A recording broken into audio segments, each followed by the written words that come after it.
You are looking at the newly released CSS 737. This is the 300 version here at Phoenix International Airport. How you doing, everybody? CJ here. I am your classic jet sim pilot, and CSS has released their 300 and 400 series of the classic 737, making their model creation complete for the classic series of the 737. So we now have the 300, the 400, and then of course the 500 was released first. So along with the release of these versions, obviously they've included many liveries. We're here today looking at the, oh, excuse me, sir. We're looking at the classic, a classic America West livery with a jetway that doesn't move. That's where the doors open, but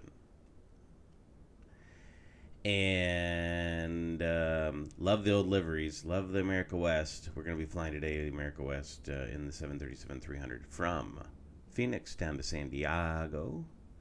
And but first I wanted to just sort of take a look around the model so you can get a look at how things are done. And excited to see this release. It's been a long time coming. And with this, it is almost feature complete. I think they still have some cargo variants to produce, but other than that, we now have all three aircraft in the classic 737 series of aircraft. So pretty cool. Anyway, just looking around, seeing how things are. So the change log that also came with this was pretty long. So they've done a lot of work with the FMC, with the autopilot system. Some of the handling, I thought the airplane always hand flew okay. The main problem I had with it was kind of close to the ground, how it flew. Rotation was a little squirrely, but apparently that's been worked on. So we will see. I have not flown it yet, so let's experience this together, and then you can decide. They also updated the pricing model. You can go to the CSS website, or I can't think of the other, Sim Market. You can still do the rent-a-version where you pay a fee a month, $5 subscription model, but you can also buy, and I think, don't quote me, but I think you can buy all three versions for $120, or it's $45 for each individual version if you only want one.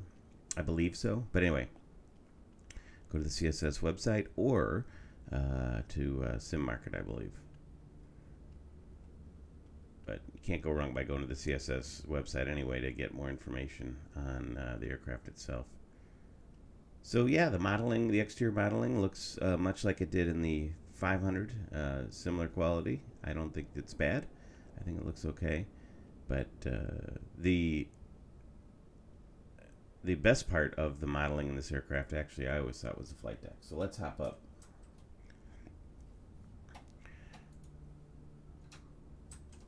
And take a look. Here we are in the flight deck of the 737-300. Got the CSS EFBs. Before we go to the flight deck, though,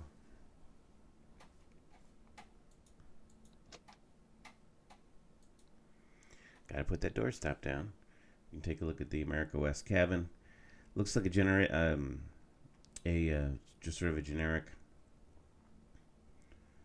cabin. No big deal. I'm not a big cabin guy. I know some of you are, and that's fine.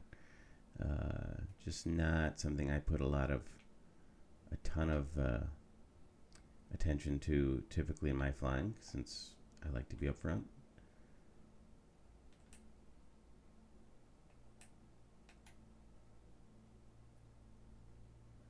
We'll just look around. You can get an idea of the detail of the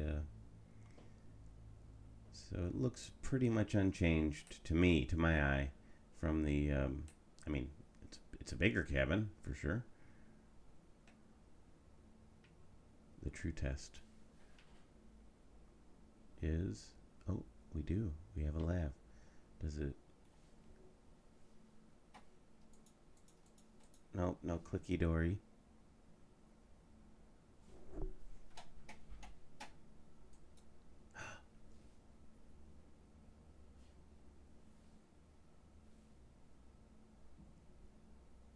Oh, it's not doing anything. I wonder if it's because we have no power to the airplane. Well, if I remember, we'll check it later.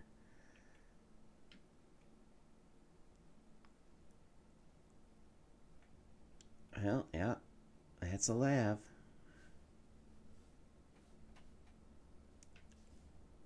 Anyway, well, they made it clickable. Aft galley, anybody? Oh, nice little touch there. They got the America West decals on the catering carts.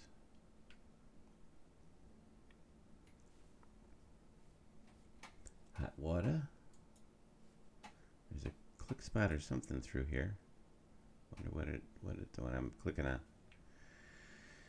Anyhow, yeah, let's get back up to it.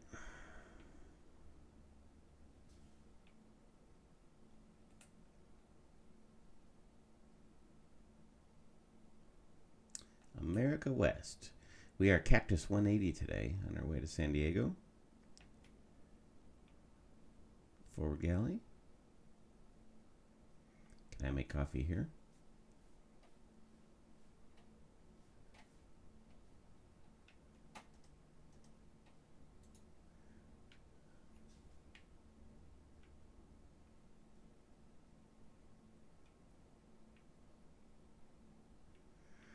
Alrighty.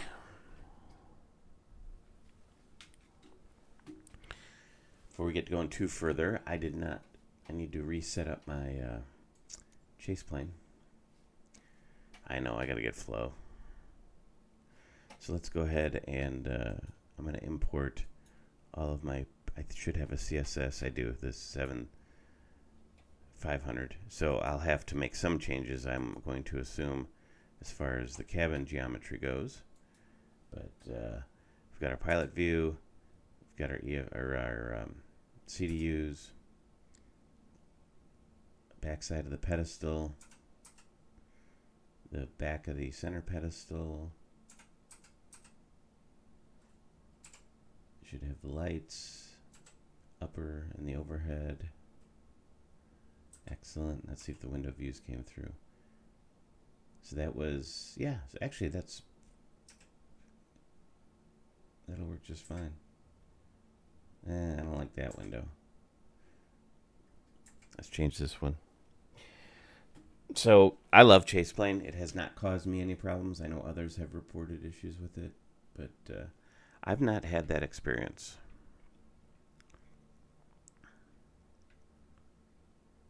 We'll go like this, maybe. I like to have a little window frame in there. All right. So we go back to Chase Plane now. And I'm on the front right. So we'll edit. Save the position.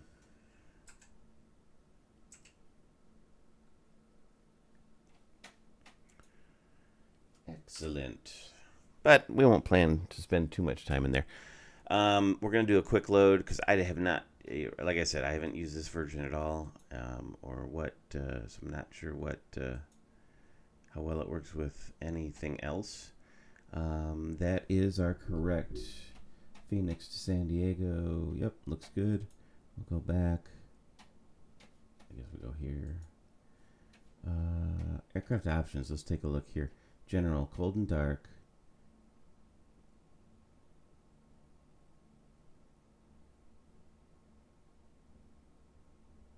Best IRS alignment. We don't need that. Software. Pounds.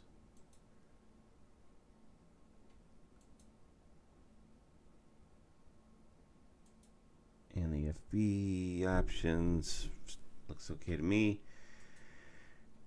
Ground ops. Okay, so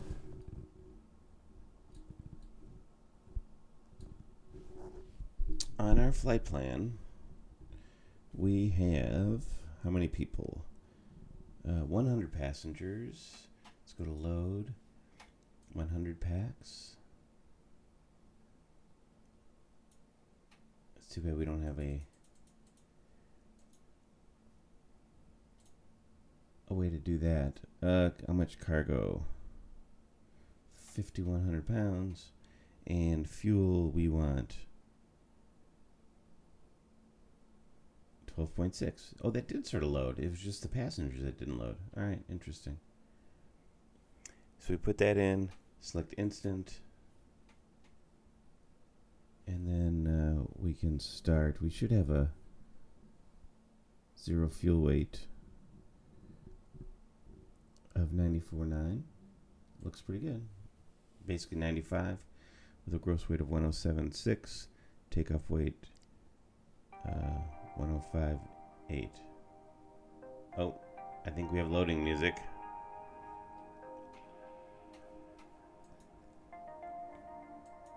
Let's close the door. I wonder if I can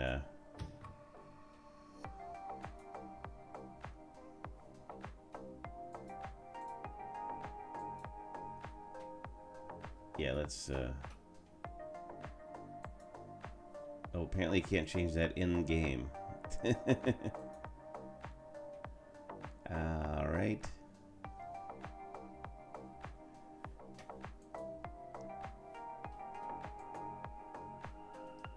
Okay. Well, I guess we'll have to adapt.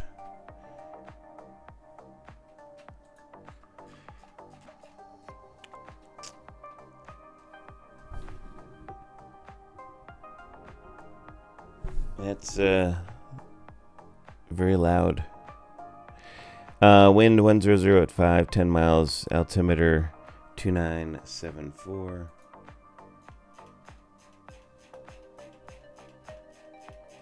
We gotta get some electricity to the plane first. Just throwing it in since I had the weather in front of me. Whoa.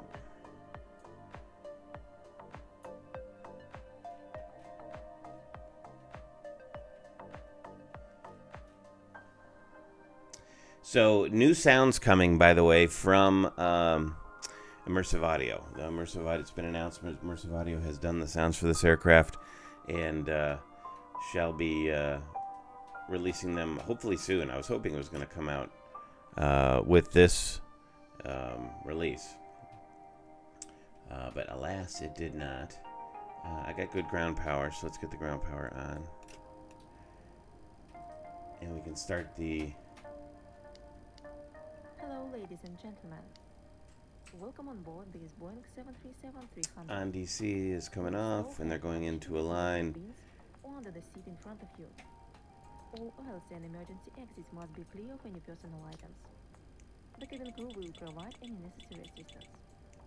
Consumption of alcohol not offered on board is strictly forbidden, as well as smoking of any kind, including electronic cigarettes. Thank you. Iron switches our nav. Oh, we're all fueled up, actually, so we can go ahead and go to... bring the fuel pumps on.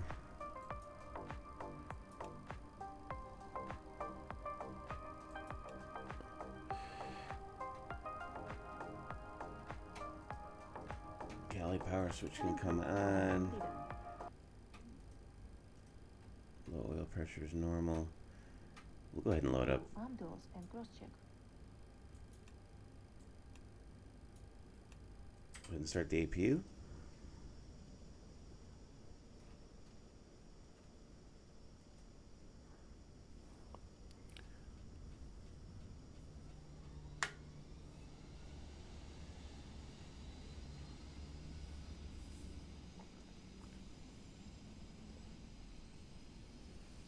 A little quiet.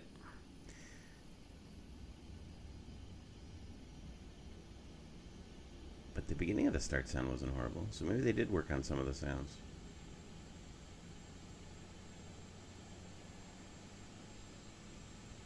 Doesn't look like they have any exhaust, any heat plume coming out of the APU. Please direct your attention to the safety features demonstration.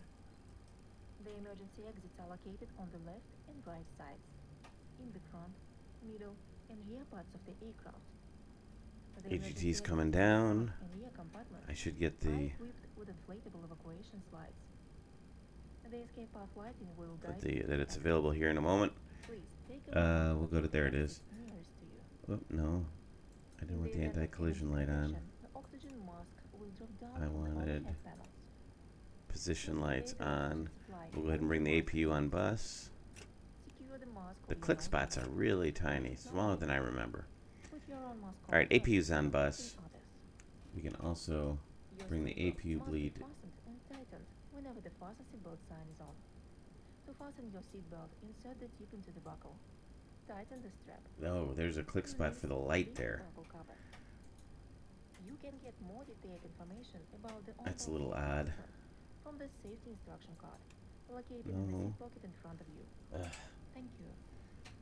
I guess you got to do it from this view. That's unfortunate.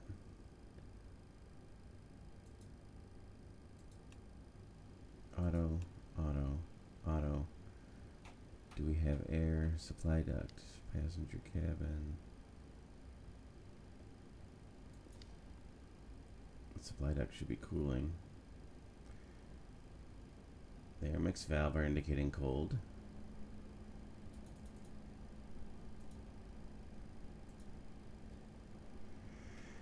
Okay, so we'll go with that. Emergency lights are armed. Seatbelts are on. Window heat coming on. We can leave those off for now. We can do a test here. We got needle deflection, a little awkward. What's our altitude today on our way over to San Diego? All up 320, really? Alright, we'll give it a shot.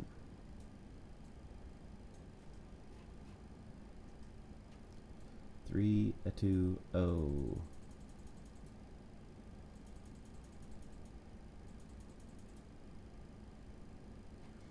Landing altitude pretty close to sea level. We are on ground. We're in auto. So there's my first note for CSS is these click spots are very difficult to manipulate. Are kind of tricky. And there's a click spot through here for this light where all you need is this click spot really, if it even does anything. So that would be a nice welcome change.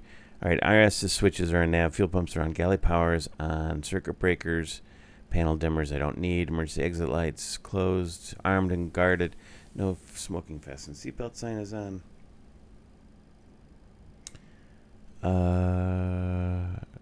Recirc's in auto, left pack is in auto.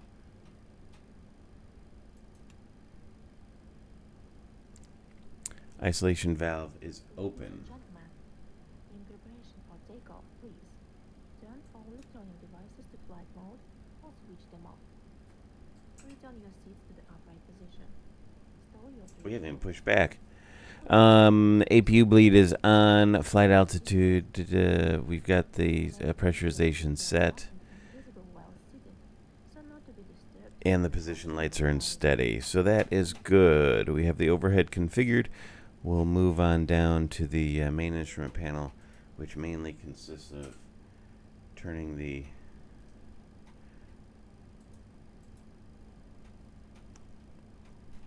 up panel lights. And then we got to bring up the display dimmers here.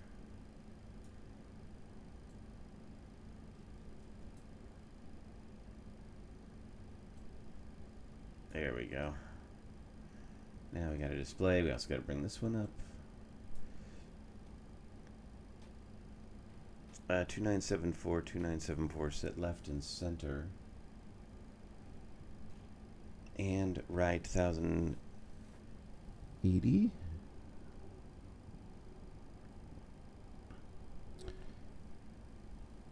Looks about right. It's about 1100 feet at Phoenix. And then we'll cage the standby gyro. And we've brightened everything up. All right, let's set up the FMC. We're not using any ATC today. Being the first flight with this airplane, I don't want to get myself in a weird situation. Oh, let's see. Throttles left, right. That's not normal. Okay, all right. We are at KPHX.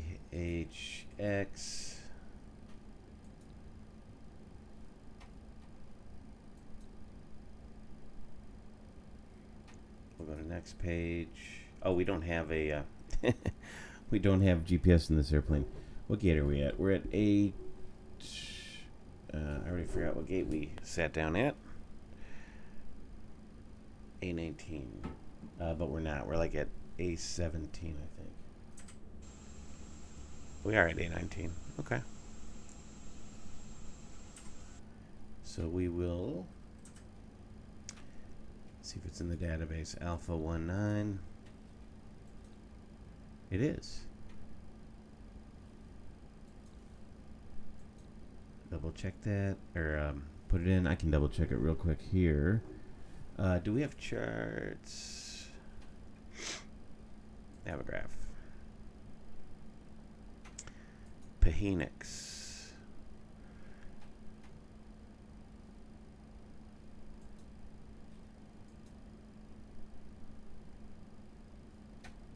Let's look at taxi, parking gates, and coordinates really is what I want. And then airport. Okay, let's look at the 10.9C chart.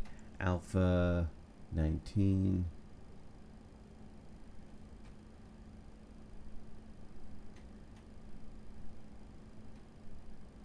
$17 to 22.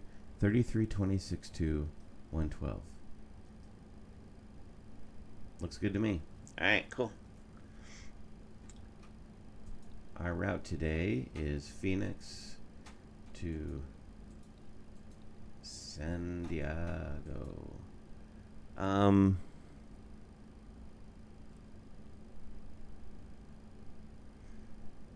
And we are going to be departing at runway 7 left.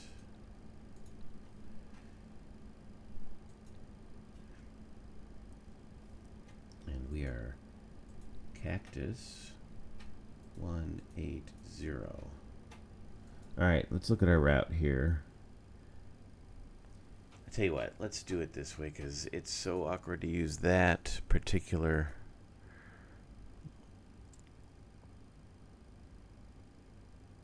EFB switching back and forth and back and forth. Let's unload this. Import from SimBrief. Phoenix to San Diego.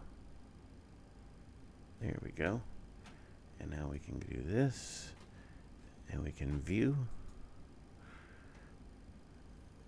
America West 180. Okay. So let's look at our route today. We're the Firebird 1 Mohawk. M-O-H-A-K. There. J2 Hogs. Jet 2.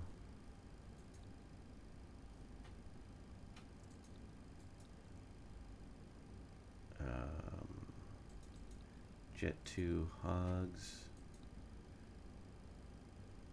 And then right into the arrival. So that's good. Now we can go depart arrival, depart Phoenix, 7 left, Firebird 1, Mohawk, execute. And San Diego, we are going to come off the lucky arrival, localizer 27 Lindy. So index, San Diego arrival, loc 27 Lindy, lucky 1, hogs, execute. So let's look at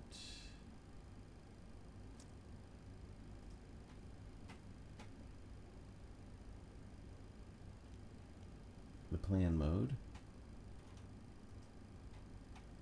And we we can go to the legs and we can step through it. So here we are departing 7 to the east, out the departure. Let's hide this. Firebird 1. Right, so Futup, Ascord, Uzai, Massive, Oakley. There it is. Step, and Massive has a 7 above 7 at 220 knots, so that is good. Oakley. We can also set our data airport.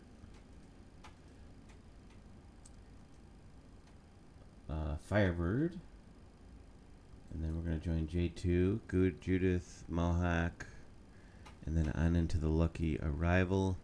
We'll pull the chart up. There's Hogs.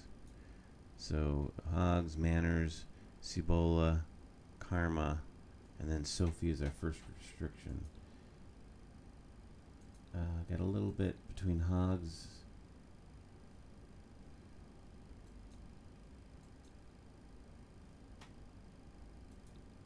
So there we go, Hogs.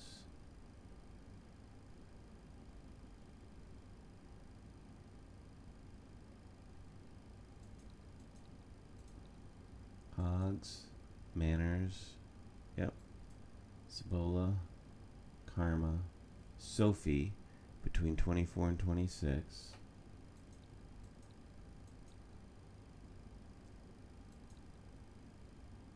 Kimpo, Helix, and Helix is 270 knots between 15 and 12, and then Jack is 250 knots between 11 and 7. 8, 6100, Aztec, Jeeves, Lucky, and then Lindy. Then we're on the approach. Again, just double checking this extra close. Whoops, where's my...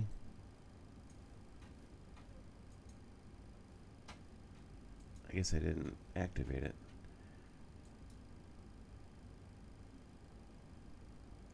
There we go. Okay.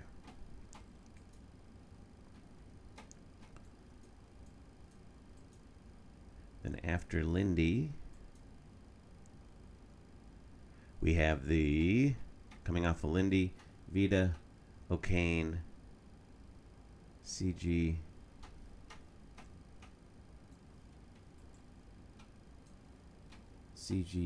Rebo, and on in.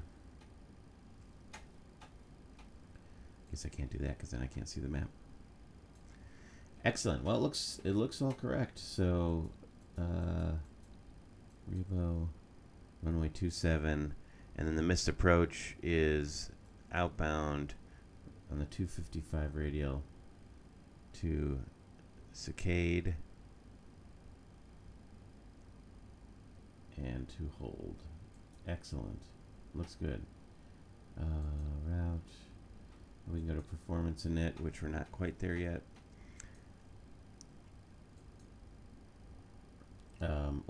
Actually, we can. So let's bring this back. We'll go to our OFP. We'll bring it over a little closer to our FMS. And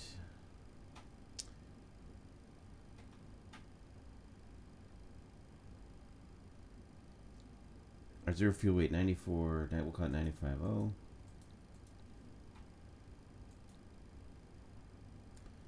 Reserves, our reserve plus final reserve plus alternate is 5.0. Put that there. Cost index of 80. And our cruise wind today will be 306 at 23.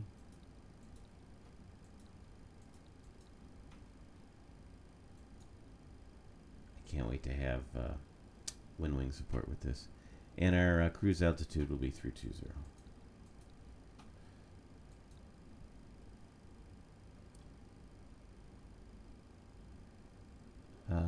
Top of climb 08T. Well, it's plus 12.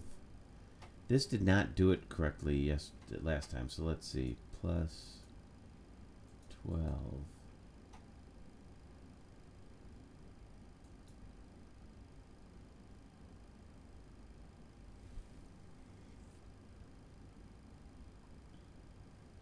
So 32 is our cruise down. 32 is 64. Minus 15 is 49. Yeah? So, okay. So this deviation worked correctly. It shouldn't be 53 Fahrenheit here, though. Because it's not 12 degrees centigrade. It's plus 12 off of ISA. So the Fahrenheit number should be something different.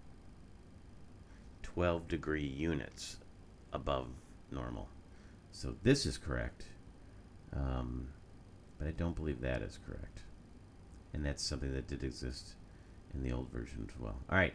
We've got our, but we're not going to fret about it because it's got the proper top of climb OAT, and we can confirm that also by looking at our log. Here's our top of climb, and minus 39. So pretty close.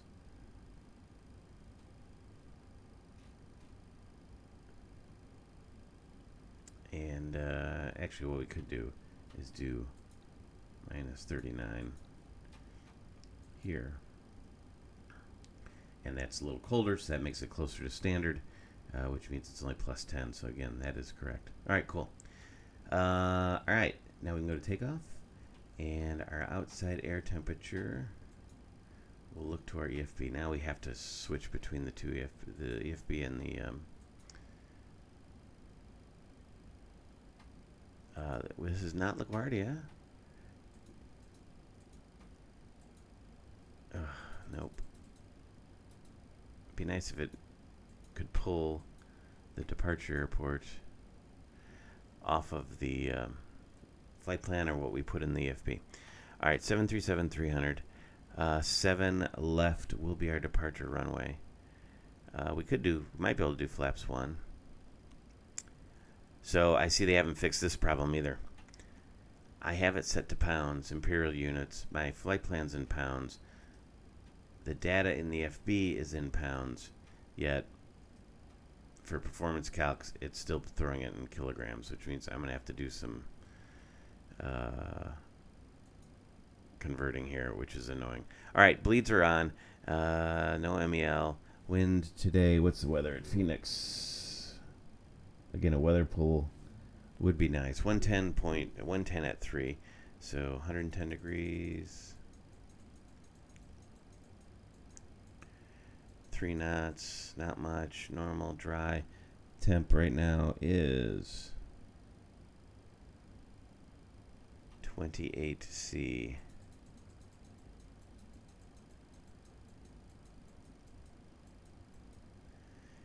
And 1007, again, this should be in inches of mercury. All right. Okay, let's make sure we got this right. Our max takeoff weight is that. Our planned takeoff weight is 105,835. So that is 108,535. LBs is 49,230 kilograms. So let's bump it up a little.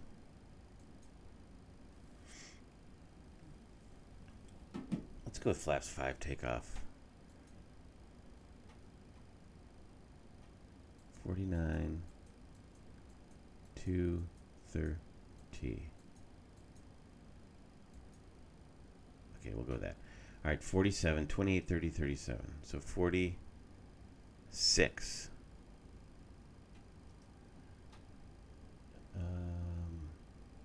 So cell temp is 46.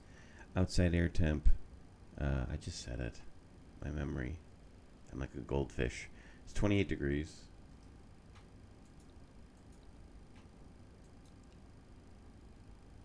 And 28, 30, 37. 128. 130. And 137. By the way, I do not mind the manual input into the FV. It kind of makes you more connected to what's going on. So that doesn't bother me, and I kind of like it. But I thought I saw that there is a way to load it up. Anyway, I'm not going to worry about it. All right, 28 degrees. We got it all in there. We are good to go there. We've got...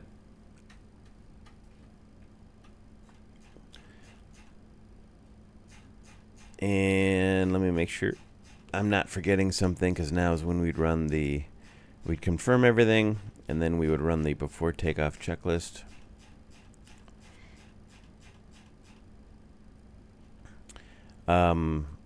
We can also do the takeoff bug setting. Yeah, we should do that too. It should be a helper spot. Here. 28, 30, 37. And then there's our cleanup speeds. Flaps up, slats in. Excellent. This is... Reset bugs is here. Landing bugs are here. Okay. We don't need to set our radios up for anything.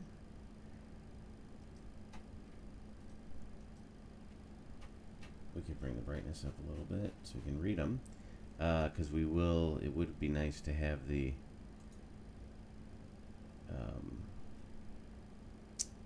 we'll have to tune the localizer frequency so we get a little closer.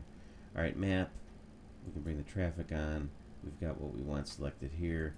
We would also normally select the radios, but we are not, and the PA can be turned up. And then we're at 2000. Do this TCAS check. Good symbology. TCAS test pass. And we can ahead and go to the TARA. That's typically on the 7.3s, what I've seen on the checklist. And here we go. I think we are about ready. We have checklists in here. Let's bring it up. Checklist, before start, pre-flight oxygens, we'll say it's tested. Instrument transfer switches are all in normal. Those are up here. Normal, normal, normal. Fuel pumps are on. Window heat is on. Pressurization mode selectors in auto. Flight instruments. We are at 1080, 1080. Heading 260, heading 260. Looks good. Parking brake is set. Engine start levers are in cutoff. Brakes are set. Start levers are in cutoff.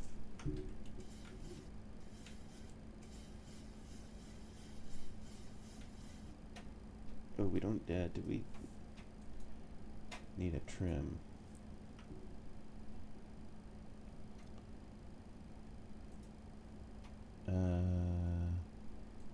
Must be on the load here. Yeah, 4 3/4.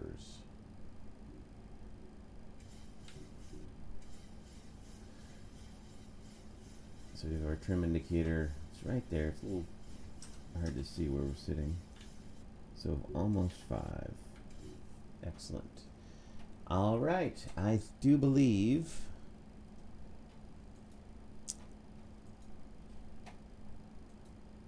before start, flight deck door closed and locked. Can I just click here? Nope. I gotta do that.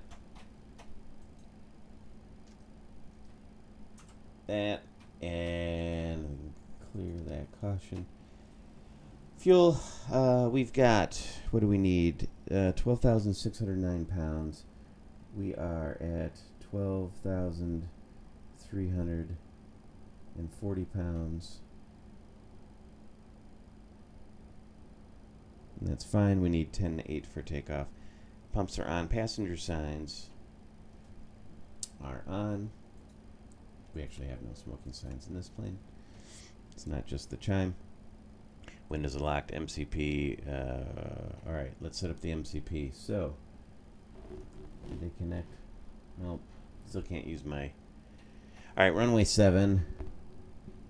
Still can't use the honeycomb. 7 left is a heading of 78 degrees, so we'll throw that in.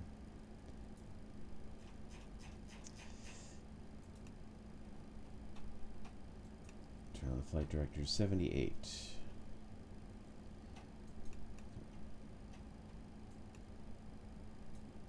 V2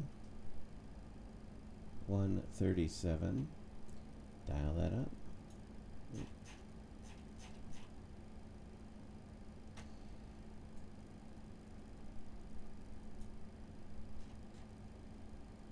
$78. I'm not sure in the classic, do we leave the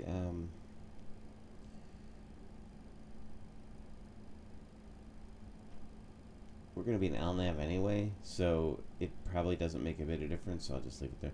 32,000 feet.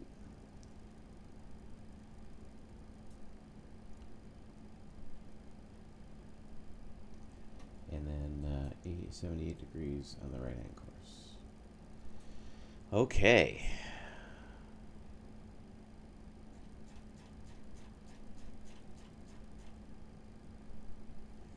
Can I arm VNAV and LNAV? Oh no, you can't do it until you're in the air in this plane. Arm everything up. Okay, so we have the MCP is set. Takeoff speeds are set. CDU pre-flight's completed. Rudder aileron trim free and 0. Briefing's complete. We can turn the anti-collision light on, and let's get pushed. So we'll turn the anti-collision light on. We'll see if GSX will push us back. Let me customize the airplane real quick so we don't lift. No pushback raise. Save. Okay. Close that. Go back to GSX. Pushback and departure. Brakes are set. Hello. Ground ops. Doors. Hello, Captain. We are ready Shocks. for pushback. GPU.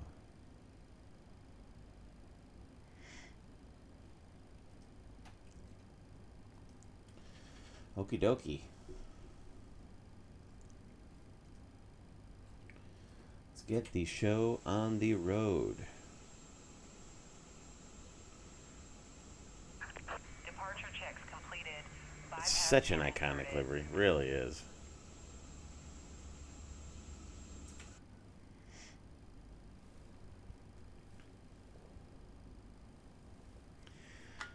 Get all hooked up.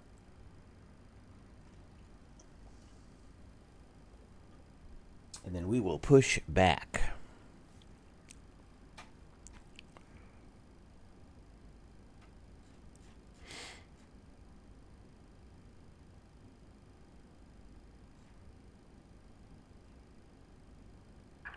Locking gear.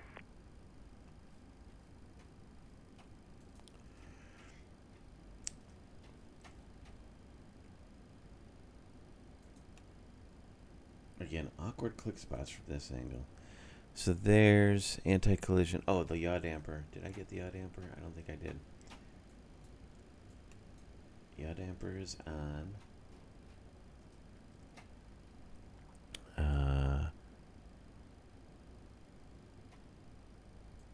Both packs go off. And the isolation valve goes to open. We want to face, I don't know, J1, J2, or J3. Let's say J2. Release parking brakes, please. Commencing push. All engines clear. Start at will. All right, tapping the toe brakes did release the brakes. We've got the isolation valve open. Transponder is on, and we'll start with number 2. So number 2, we'll ground 2. Today is an even day, so we'll use number 2 ignition, turning 2. N2.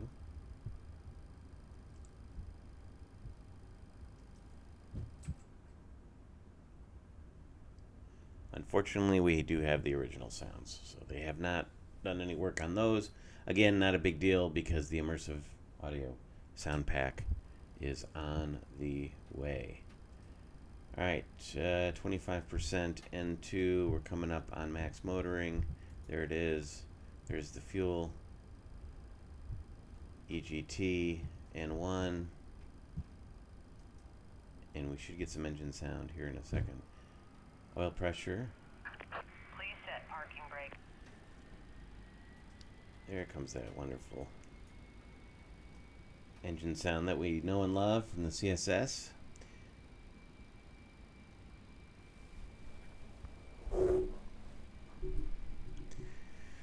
Watching that EGT for the hot start. Seeing if we get any sort of rollback. Doesn't look like it. Looks like it comes right up to 471.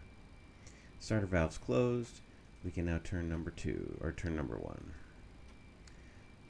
N2. Unlocking gear. I wonder why EGT is rising. It's not that hot out.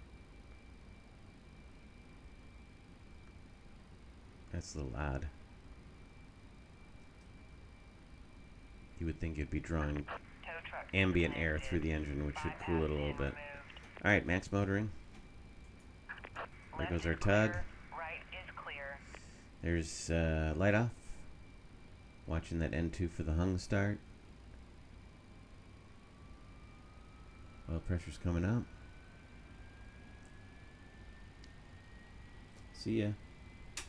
Wouldn't want to be ya.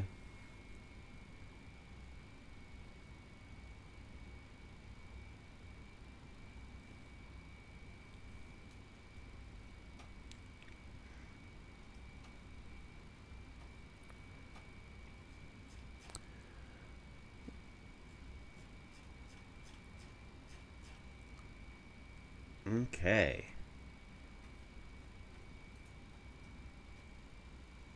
We can bring the gens online. We can bring the turn off. We go to auto.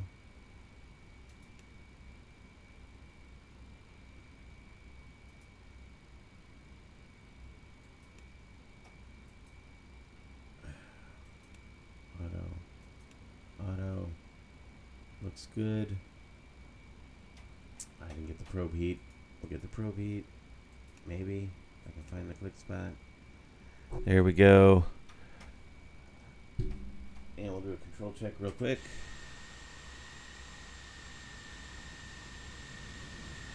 Looks good. We got spoilers. Elevator. And the rudder. Okay. Now we can come down here. RTO. Flap still goes to 5.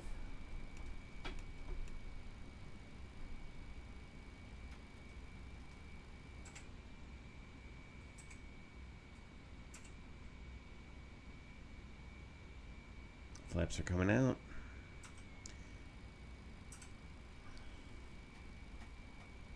Kind of slowly. I have the hydraulic pumps on, right? Yep.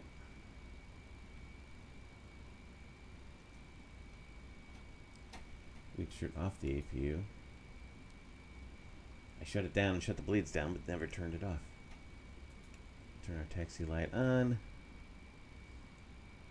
And I do believe that with that,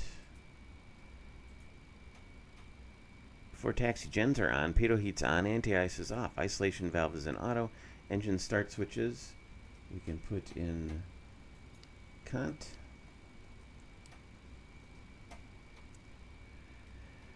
Recall is checked. RTO, auto brake is in RTO. Engine start levers are in idle. Flight controls are checked. Ground equipment's clear. We are good to taxi. So, I'm going to move my seat up. We got the taxi light on. Going to release the brake. And away we go.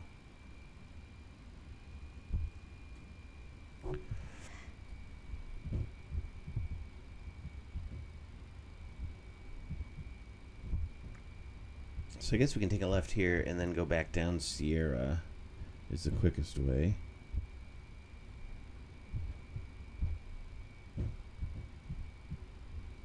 Coming out here. Yeah, that'll work.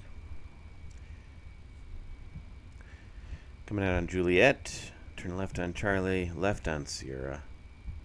Right on Delta.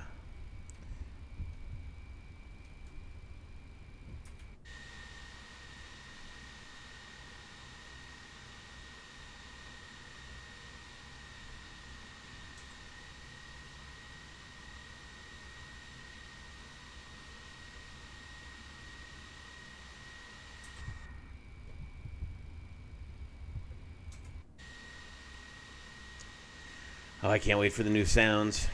I think it looks good. I think it looks all right, though. The LOD on the taxi light. I think that's an LOD issue, right? When something, see how it's far away and it doesn't appear, and then as it gets closer, now I can see it. Might be nice to see that brought up a little bit. Yeah, we don't turn left. Oh, left on Sierra. Yep, that's right. Oh wait, that's this one. Almost made the wrong turn.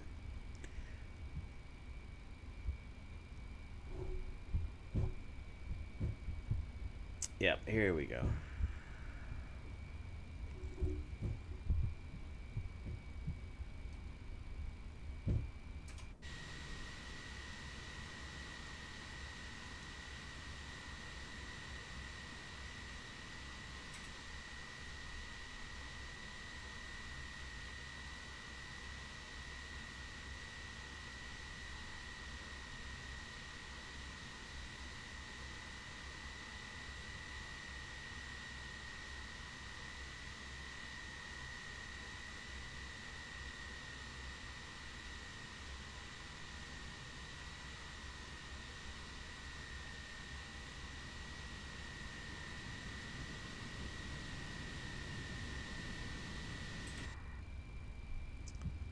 As it passed, it started to sound pretty good.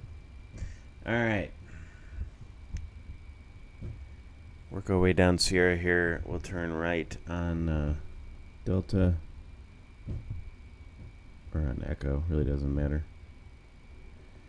They both go to the same place over the bridge.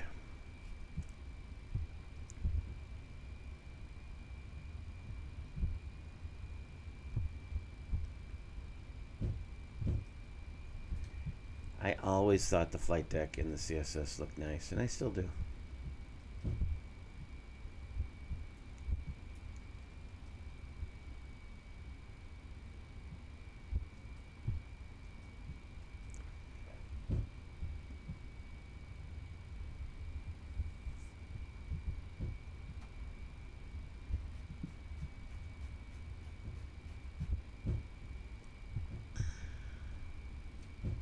Alright, here comes Delta.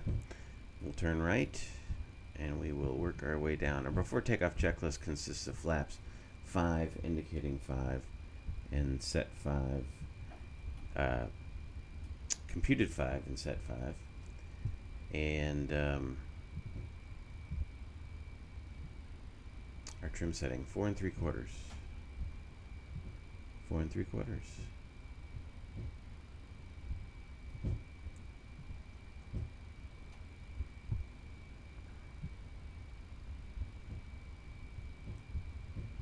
I'll have to index the video. So right, these first flights tend to be a little bit longer, especially in the setup, because I'm not used to them. And although I have been flying the 737 NGs recently, but this plane's just different enough.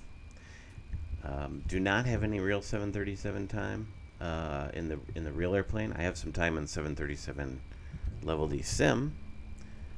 So I've experienced that and spent a few hours few years ago in the actual sim.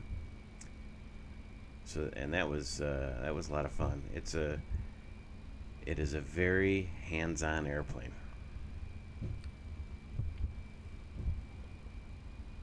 You have to fly it. You have to muscle it at times.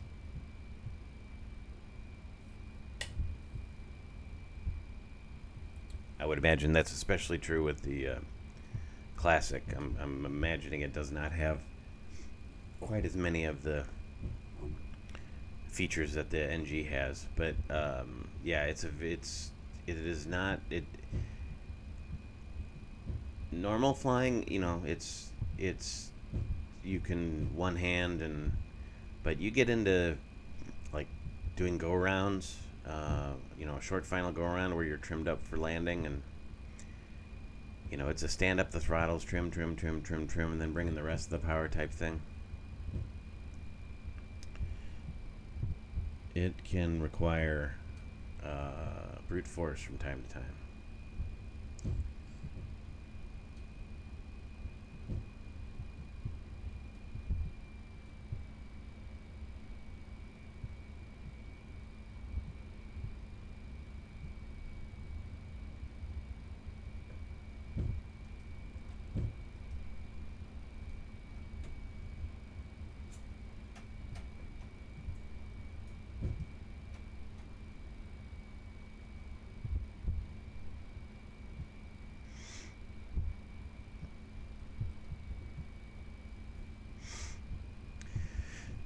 Alright, almost there. I just departed on 8. Looks like some KC-135 sitting there. Arizona National Guard, maybe?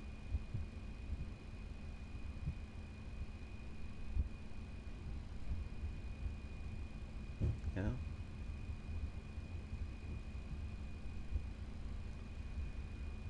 It's been a while since I've flown. Excuse me, been a while since I've flown out of Arizona, out of Phoenix in the sim. My travels recently have kept me sort of on the East Coast, so nice to be at Phoenix again. Up here's the cargo area. East Cargo is this area on this side of that little cargo terminal, and then West Cargo is on the other side.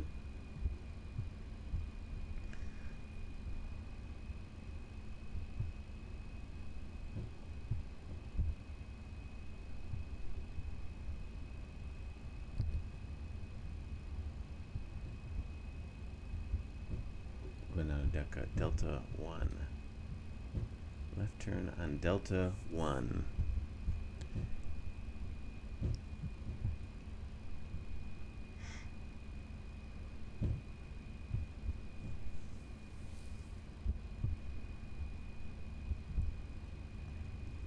Basically need 11,000 pounds for takeoff, and I'm at minimum takeoff fuel, and I'm at about 12, so we're good. Here's Delta 2. We'll turn left at Delta 1.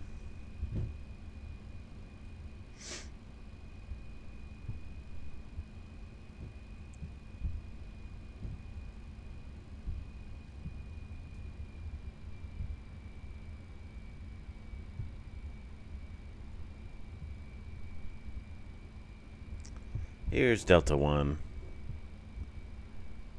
And we shall just go make the turn and head on out of here.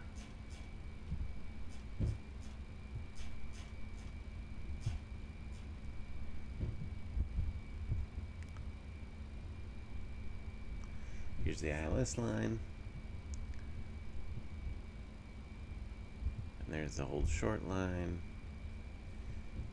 So we'll do what we do before line up everywhere. Check left, check right. Runway's correct. Lights.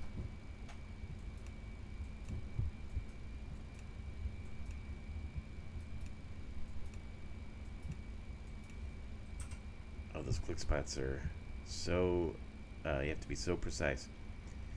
We'll finish our lights. Let's get lined up first.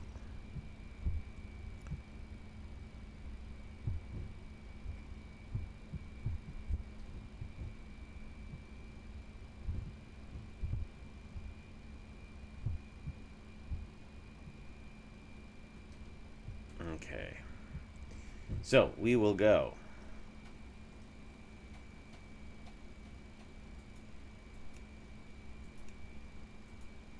Lights, camera, TARA transponder 1 and 2, and action. We'll start the timer. Packs are on.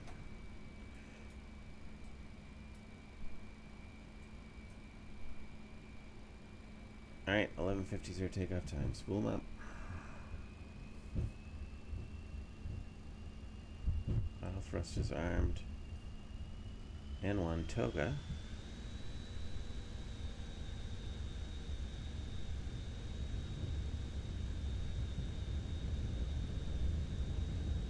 Thrust is set. 80 knots. Oh, I got an FO. Thrust hold. V1. Rotate.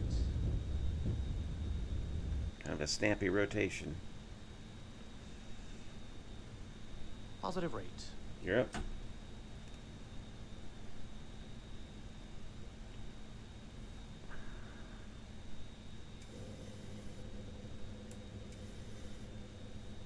Ladies and gentlemen, the cabin crew will shortly be leaving their seats to perform their duties. I don't think so. Remain seated with your seatbelts fastened. LNAV, VNAV. The seatbelt sign has been switched off. We'll start accelerating.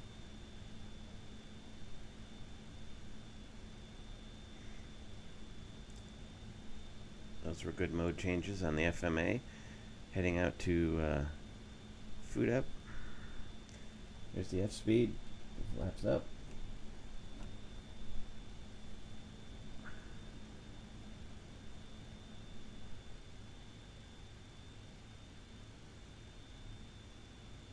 Following our flight director, which is doing a good job of guiding us, it looks like. Hand flying. Ladies and gentlemen, during the flight we will serve drinks and snacks. Shopping on board is smart and easy. With the CSS shop you will find snacks, drinks, and a wide range of gifts including our branded souvenirs. Information regarding the use of electronic devices on board. Okay, so rotation. That was one of my notes for the aircraft originally. Was still really sensitive. We should be accelerating. It should be commanding the acceleration to 250 knots. Seems to also be turning us a hair early.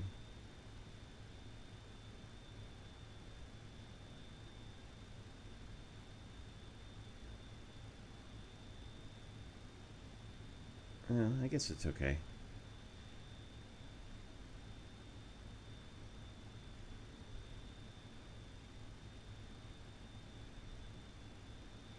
Bringing that nose down to center that crossbar, but notice how it's not.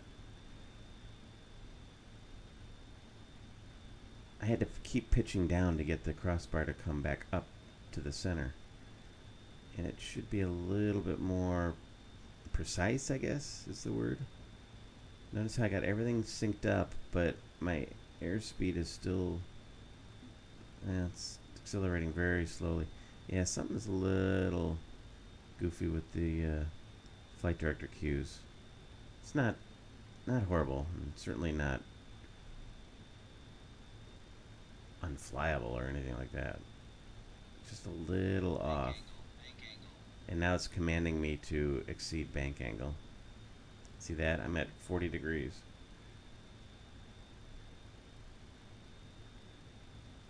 We're through 10. I'm going to flip on the autopilot. Command A. Here we go again.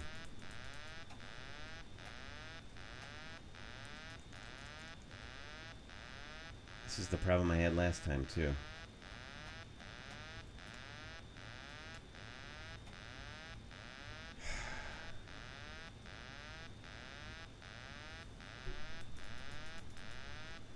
I'm clicking the instinctive disconnect.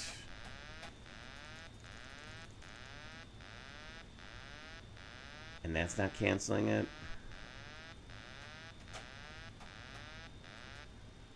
You have to hit control wheel steering.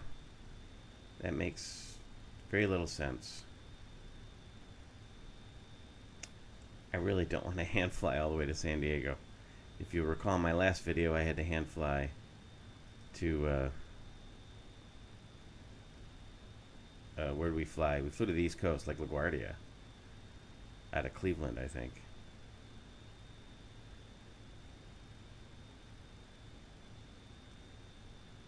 Alright, it's commanding too much bank.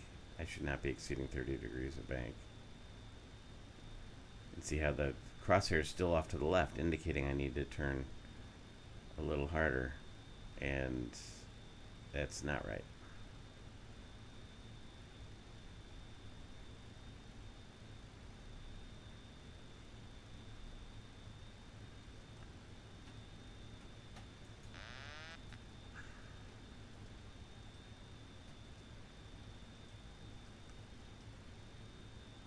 Flight directors are on. I'm basically trimmed up.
So anybody from CSS who's seeing this and can offer me guidance, or anybody out there, if you've had this trouble and cannot engage the autopilot. So I'm basically flying hands off right now. So the airplane is theoretically trimmed. There should be no problem engaging the autopilot.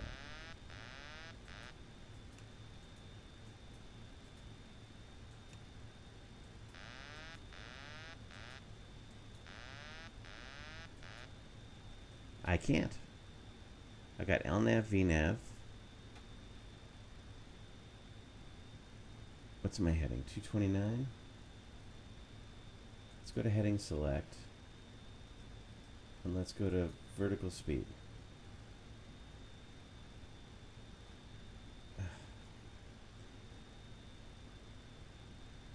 Okay. Let me dial the vertical speed down.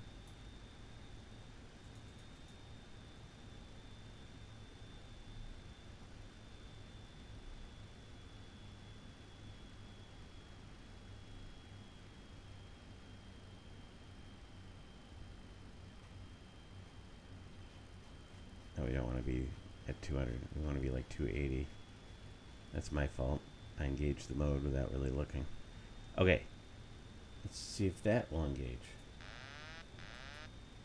No. And then the only way to cancel it is to go to control wheel steering.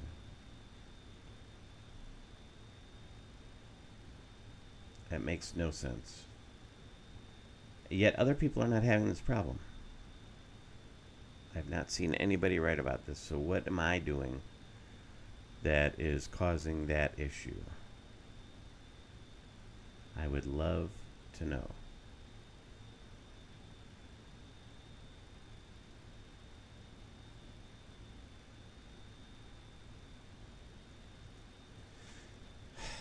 LNAV, VNAV.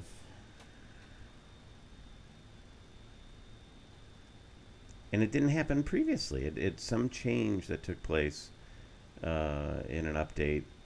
Not this one, but prior. So I really, really want to know what has changed.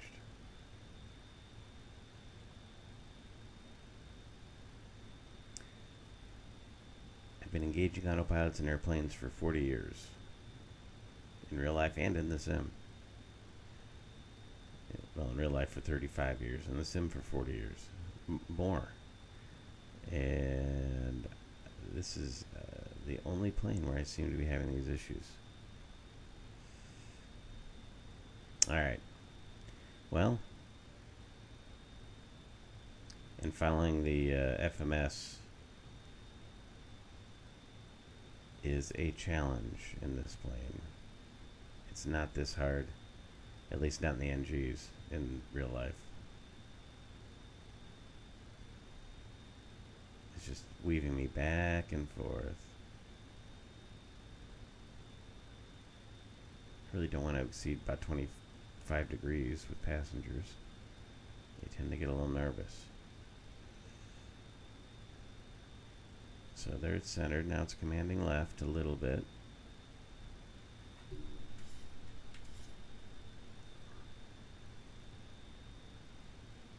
I mean, we're pretty trimmed up right there.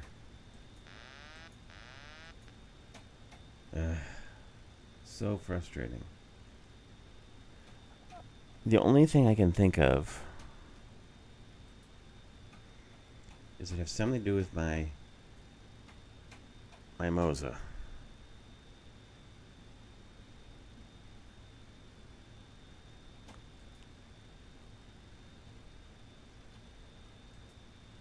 Let's disable force feedback.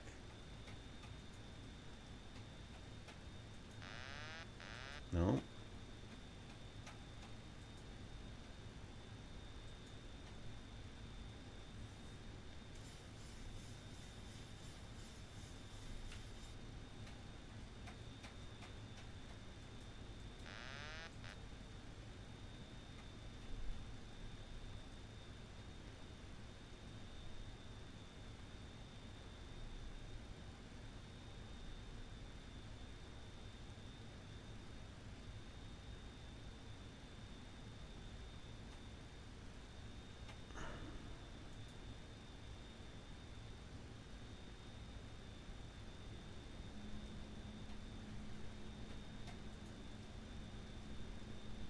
I just don't know, folks. I don't know.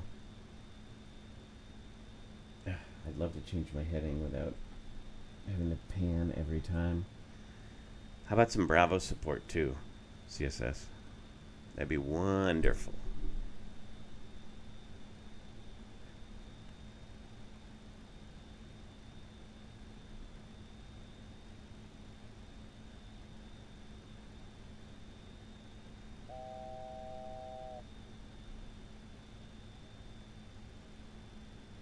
Thousand to go.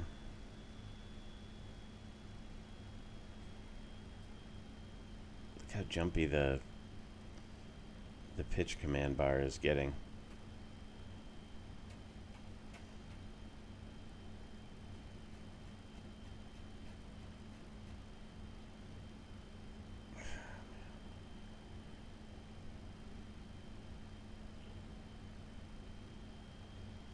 Well, I'm not letting people out of their seats because I am struggling to fly this airplane smoothly by watching the flight director. Alright, there's 32,000 feet.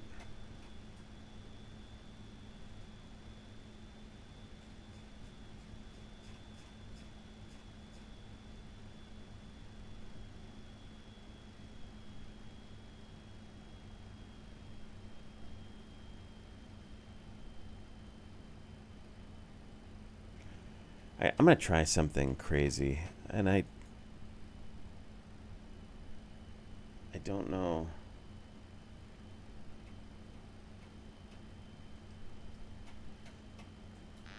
No, I just totally disabled my Moza software, shut it off.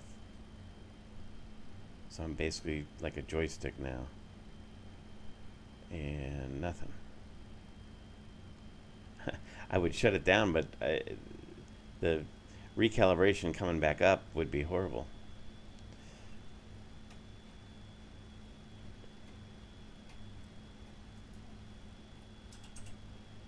I mean, we would probably crash.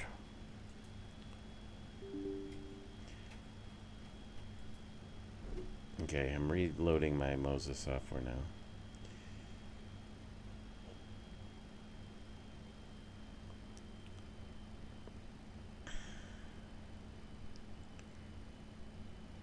Okay.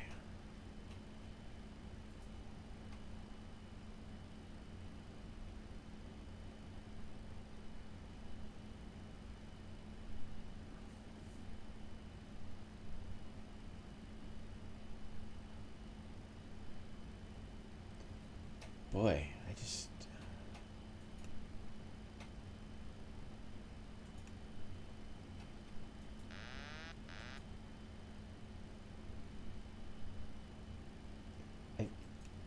I just feel like it's something, I must be doing something really stupid.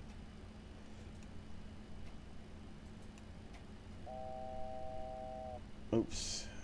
I'm paying attention to this, not flying the airplane. And where'd my flight directors go?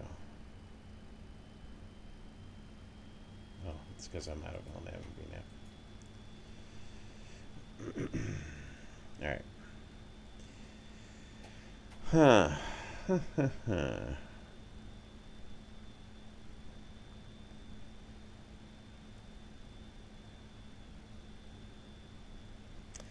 Solve my autopilot problem, and I'll have much nicer things to say right now.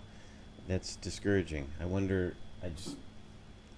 I'm gonna try to look on Discord here briefly while I bust my altitude.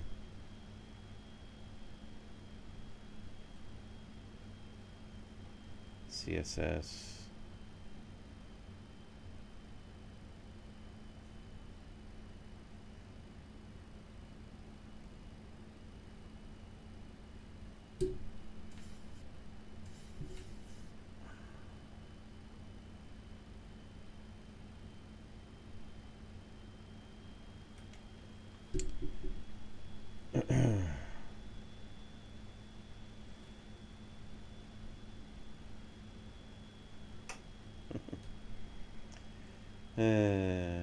Sorry, I'm looking at my Discord while I'm trying to.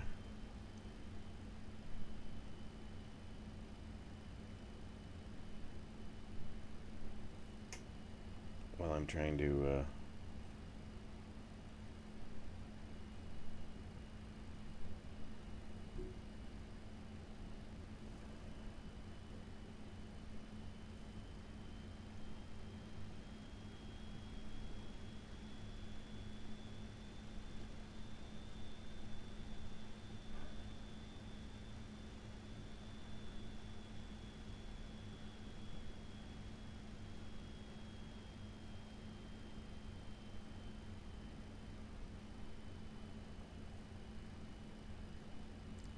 See the Ladies and gentlemen, we will shortly be starting our descent. If you have been using your hand luggage during the flight, please. I'm not seeing anything in their troubleshooting section about it. All right, well. Please be informed that the lever system will be closed when the fasten boot sign is on. Thank you. So we'll just have to hand fly. Well, how fun is that, not? I still got all my lights on, I'm sure. Yep.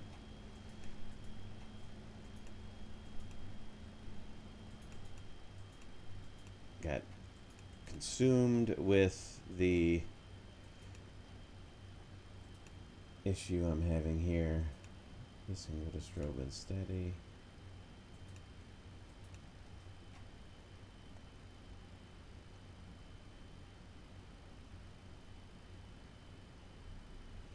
Well, at least we're basically on the arrival into San Diego. At least we didn't go far.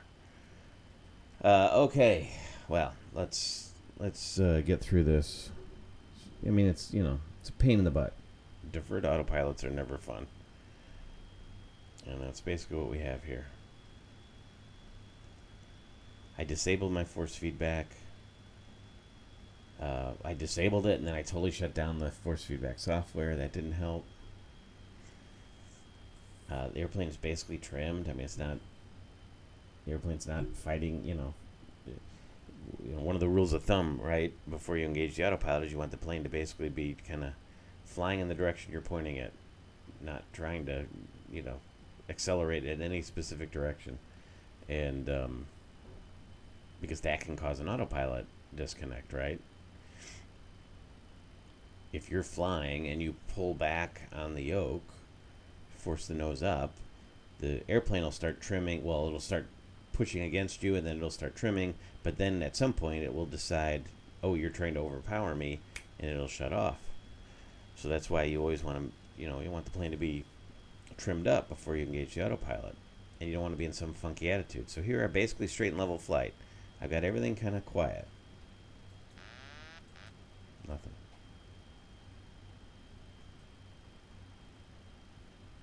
What am I missing?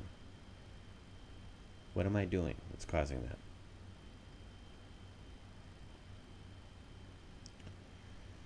Okay, Mohawk, Hogs, and Hogs is the beginning of the arrival procedure.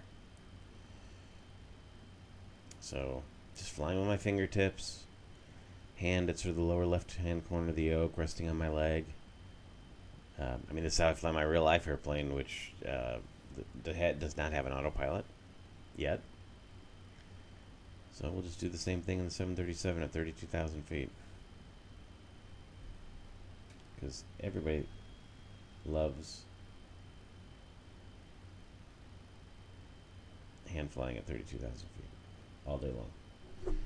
All right.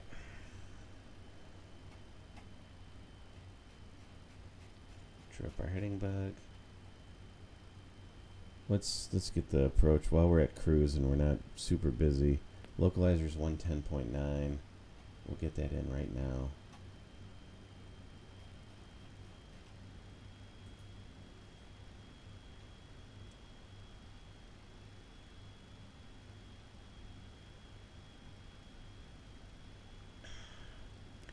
Inbound course will be 275.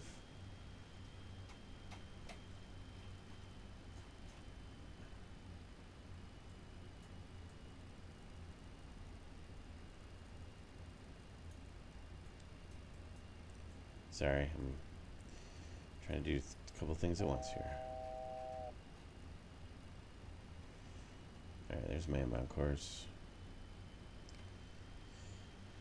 Alright.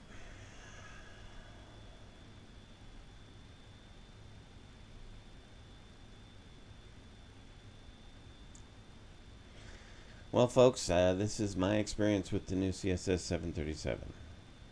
Same problem I had before, and I wish I knew what was going on.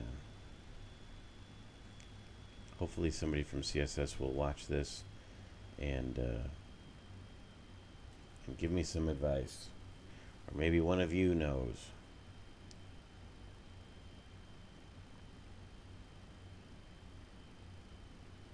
Got all the proper modes set. Other than a lack of preciseness with the flight director, it's not quite as I don't know how to describe it. In real life, flight directors are very fluid and deliberate moving, and they're easy to follow. Did you see right there how the flight director bar kind of hopped down instead of smoothly going down? Yet if I center them and see how I nose down just a hair to meet it, because it's telling me right now to pitch down. So if I pitch down, there, see how there's the down, and notice how it's commanding a right turn, yet a bigger right turn. And then if I look down at the nav display, I'm heading right, of course. So there's a slight lack of preciseness and deliberateness in the flight director that's not real world. Flight directors in transport category airplanes are very easy to follow. Flight directors in light airplanes are very easy to follow. They're programmed to move in such a way that makes it easy and instinctive for the pilot to follow the commands. So I'm not finding that here. It's hard to describe, I guess. And it's not an uncommon problem. I've seen it in other airplanes as well, so I'm not picking on CSS. But I believe CSS has a background in programming flight instrumentation and real level D sims. So I'm a little surprised they're not getting that quite right, especially when they're so good at other aspects of the instrumentation. Like the way the heading indicator moves on the ND is very real. It's sort of a soft stop and start. It doesn't click. It kind of moves. So if I just go 1 degree left or 1 right, you see how it's got sort of a soft start and soft stop? That's very real, and that's not found in every other sim, so that's kind of cool. All right, it wants me to turn left, which makes sense.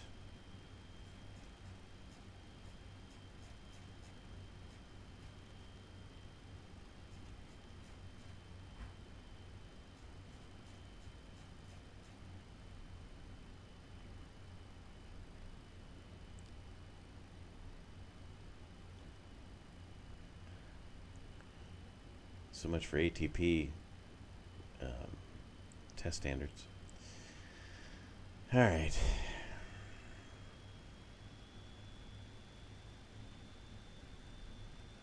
Karma, Gimpo.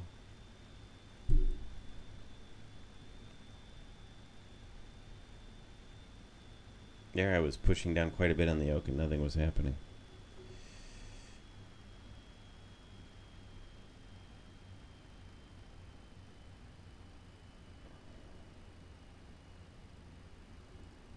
Sophie's our first crossing restriction between 26 and 24.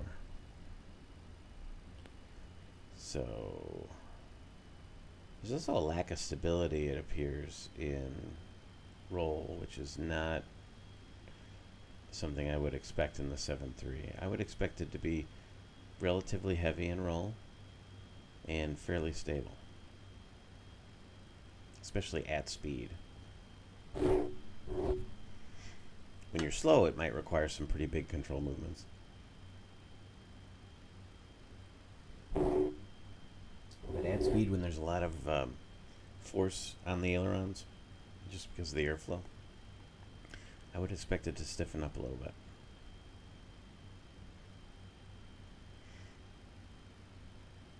So you can see when I'm not distracted, doing something else, it is fairly easy to hold where you want it to hold. But see how that, you just keep an eye on that flight director bar, because that's what I'm using. That's what I'm kind of, where my scan is centered, is on keeping the flight director command bars right there. And every so often one will jump, and it's a small jump, but it forces me to make a correction, which might be a correct correction, but it's just not smooth the way it's asking me to do it. And the way the flight director moves is a cue to the pilot as to how quickly they need to move, right? If it starts moving very quickly to the right, that's a quick correction, because I'm deviating quickly away from what I have programmed into the FMS or into the autoflight system. So a slow movement means I'm drifting slowly away from it. So a slower correction, like right there, just that pitch bar just sort of bounced down. Anyway, I think that's enough on that, and I wish I could explore the plane more, but I need to hand fly us to San Diego.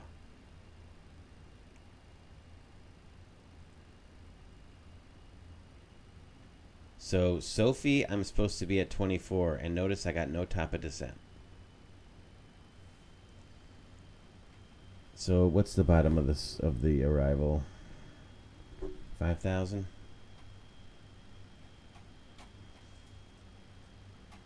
No top of descent.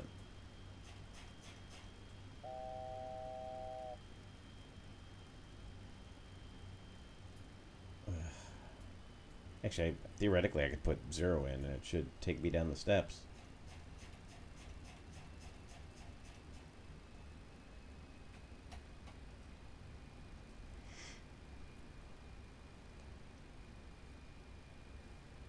Oh, now it wants me to descend, but I didn't see a tap of descent. Did I miss it? Because I was hand flying? I was purposely looking for it, wondering if it was going to give it to me. Well, it's possible it was under something else. And of course, in real life, right, you know when you want to descend. But anyway, it's now recognizing that I am, and it looks like I was getting the reset MCP, so maybe that is something I did, and I was just distracted by hand flying.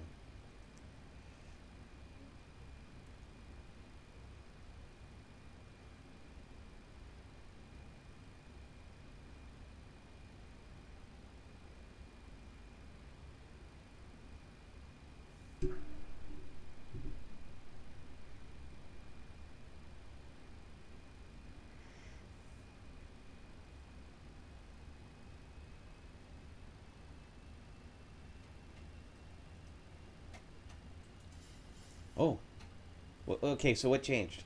I have an autopilot now. Good grief.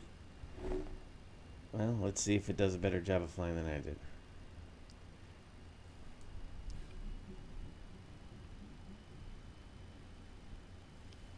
That is really odd. I was in a less stable position, and it headed right down. The other problem is I'm in VNAV and LNAV, yet it's taking me down at 500 feet a minute. I would think it would go, well, now it's bringing the auto throttles back. So now it's picking it up a little bit.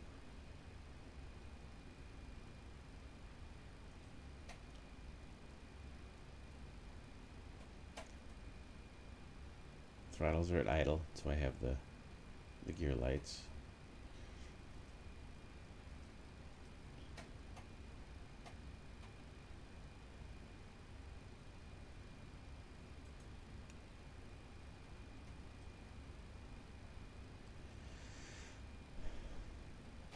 And I'm not really catching up with the profile.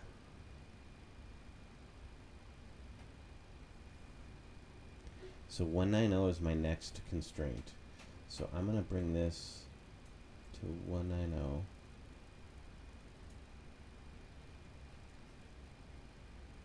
And let's just go to level change. That should bring the throttles to idle, which they already are. And if I bring some speed brakes in,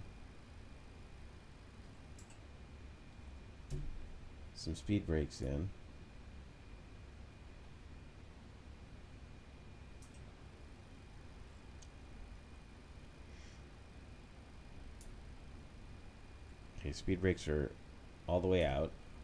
The handle is at the flight detent. There's the flight detent. My vertical speed should increase. I should be able to catch up to the vertical deviation indicator, which it looks like I am. Come through 190. Hit Kimpo. And my next lowest altitude is 12,000 once I pass Kimpo. So I'm within the realm of where I need to be to cross Kimpo. I can now dial down to 12,000 feet.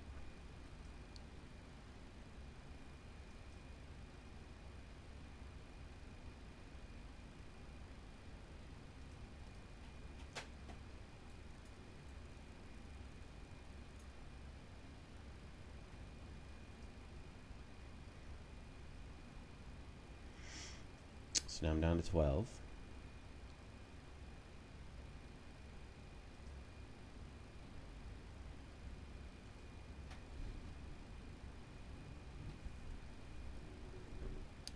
By the way, my MDA is 663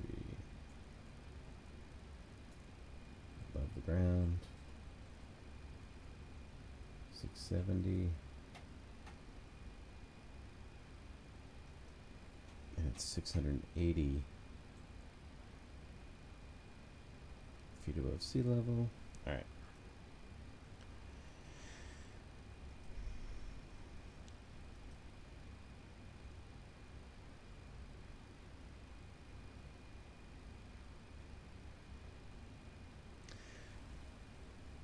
I wonder. I'm just really curious to know why it was causing that that autopilot issue. Why wasn't I able to engage?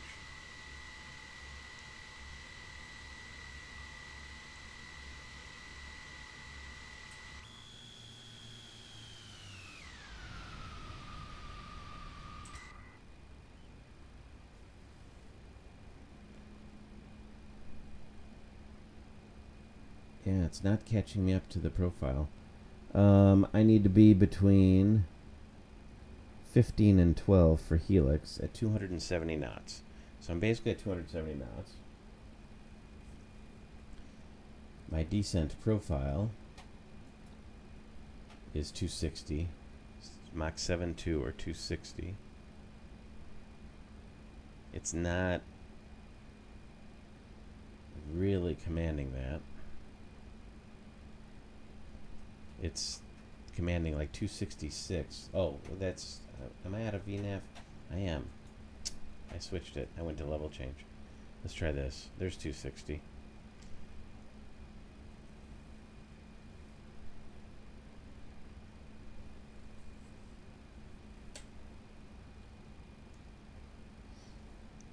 Auto throttle's armed, because I assume that's because it's at.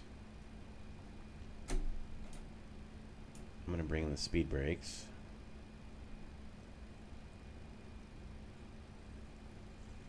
See if I can increase my rate of descent. It doesn't seem to be doing it. Helix, between 15 and 12. So I'm actually there, but it's saying I'm 1,000 feet high. It wants me at 12,000 like now. See over here? 1,600 feet high puts me below 12, and I'm not at helix yet. So that's a little sus to me.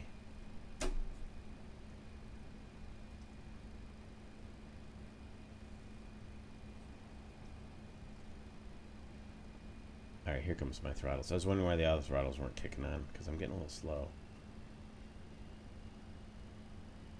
12 at helix.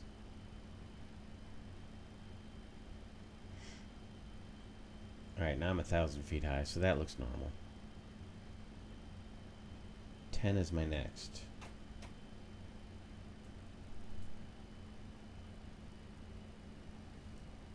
And you know what? I'm going to put 5 in.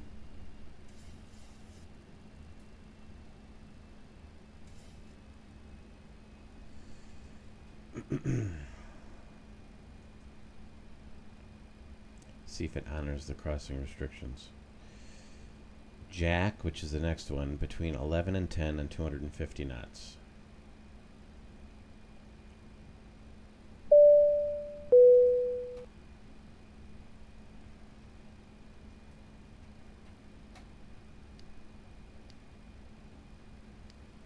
We'll go speed brakes 3.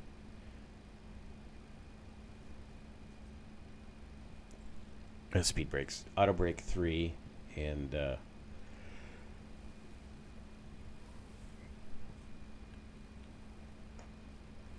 we could do a full flaps 40, I suppose. Slowing to 250 knots for Jack. I'm both below 11. I just can't go below 10 before Jack.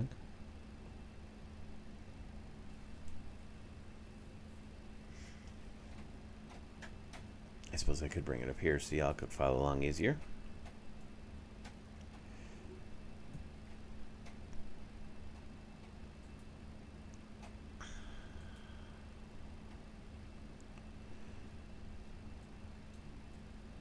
Right?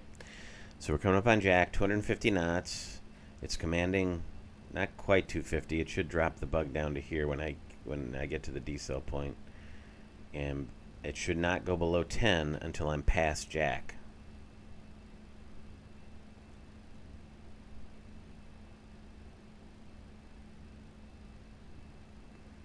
Looks like it's leveling.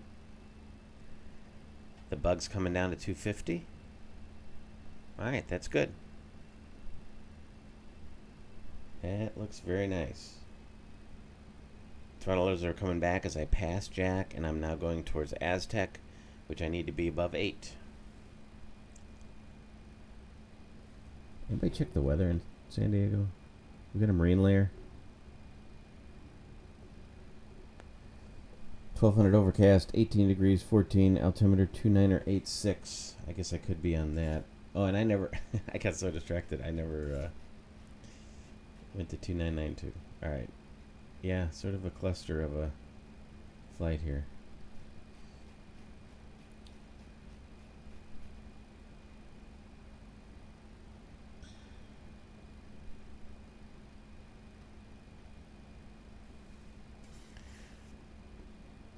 Aztec at 8.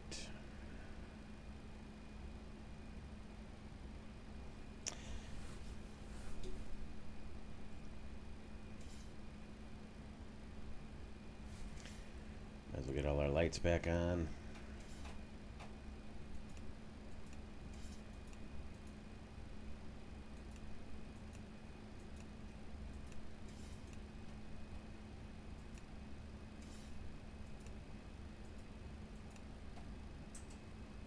Even though wheel well light doesn't do much.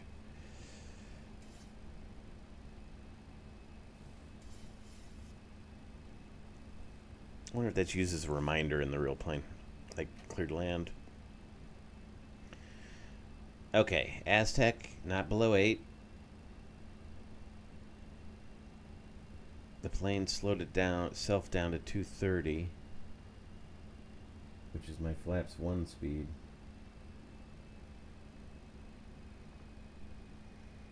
Alright, we're going to Jeeves, 6100. I could go to speed mode.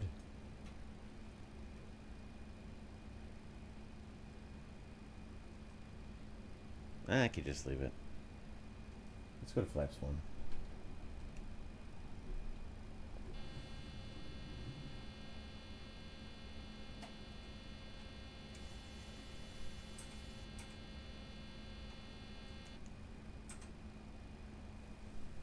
$6,100 at Jeeves.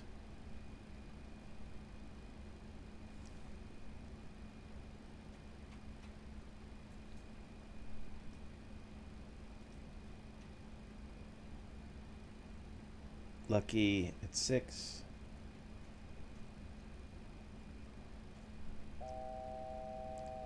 Level change. Ladies and gentlemen, 200. the aircraft is ready for landing. Please remain seated until the fastest inbound sign is off. Thank you.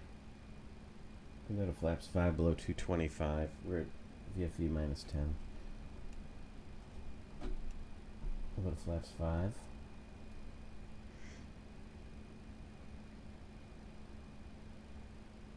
$6,000 at Lucky and $5,000 at Lindy. Let me bring the scale down.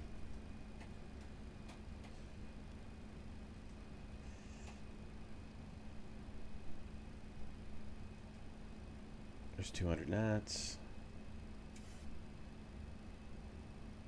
Let's see if we hold 200. MCP speed is correct. There's the loc. Lindy at 5 and 210 knots. Level change 200 knots. Let's slow to 190. Get rid of the landing gear horn.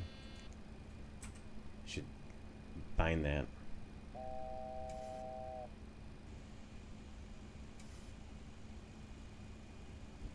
Flaps 15 is 195 knots. So I'm at 190. Alright, Lindy at 210 knots, we're good. So once we pass Lindy, we can then descend to 4,000. Alt acquire. Go to flaps 10.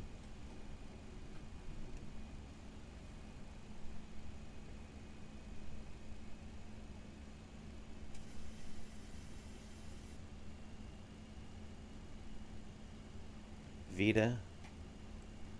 4,000.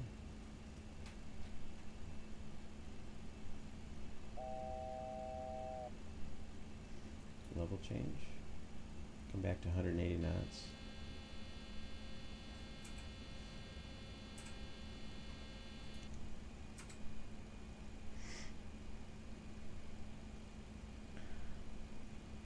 And O'Kane is 3,600.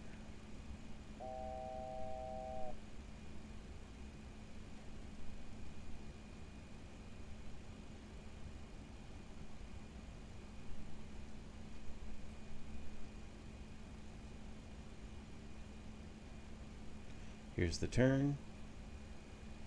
So the autopilot's doing a good job of following the FMS. So, yet hand flying is a hair more difficult following the FMS. Not quite as smooth as this. So it's interesting. O'Kane, 3,600. Yep. 3,600. Level change it down. Throttles come back. Horn cut out. We're getting close. This is what I want.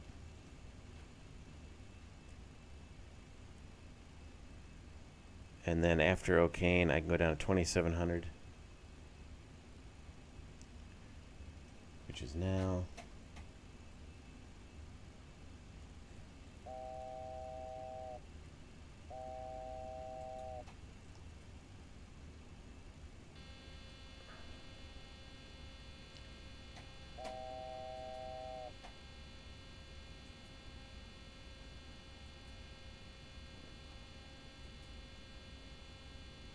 Knots. 128 knots at flaps 40.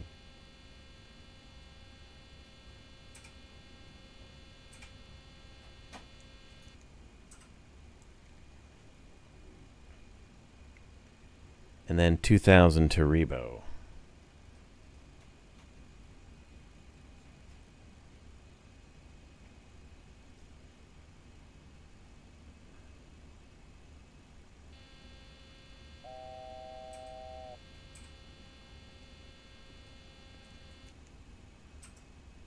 Okay. 2,000 Rebo, and then on the way down to 20 to 680.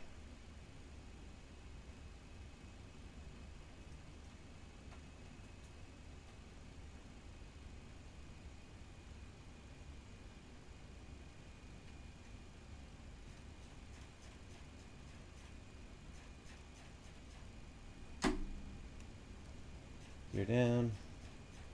139.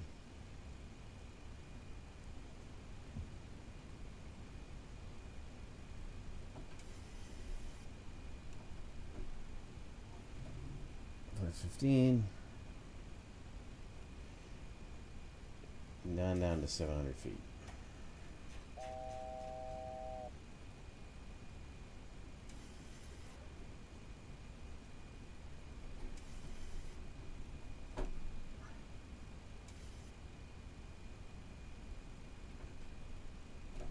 Last 40.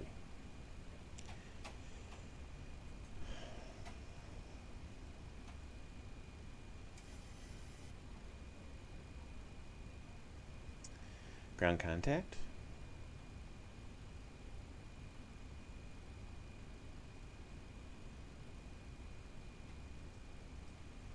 Probably don't want to come down this fast.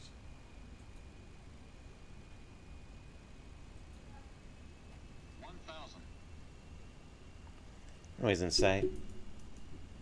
Autopilot disconnect not working. And won't cancel.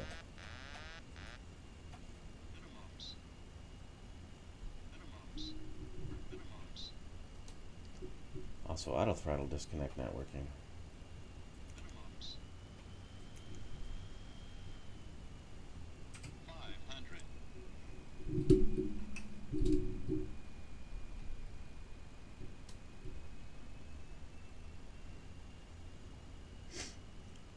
Alright, that's awkward. On speed. A little low, correcting. Coming over the parking garage. There we go. Looking good. Still a hair low. I don't trust that. That feels like the Vassie's not, or the Pappy's not quite on.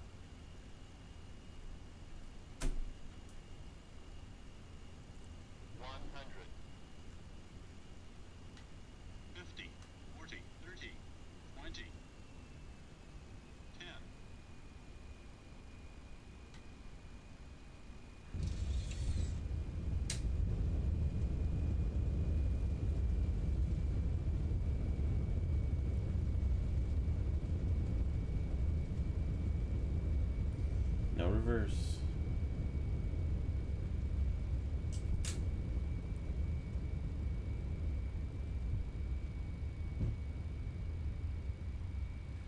All right.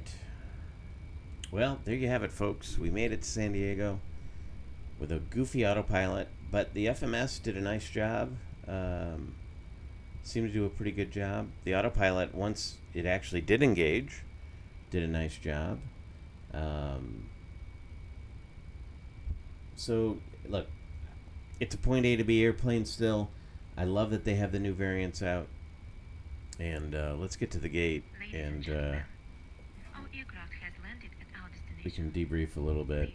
I'm really curious to know why I couldn't get the autopilot to engage. A little frustrating. Chat. Alright. We're going to 26. So let me get clear. We'll stop the airplane. Stop the airplane. Bring our flaps up. Stow the speed brakes. Get the lights configured because I can't bind anything. Thank you.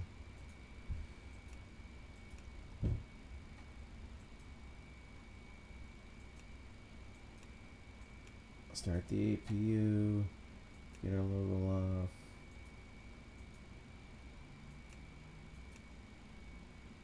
Cabin crew, disarm doors and cross-check. Where we're going again, 26. So at gate 26.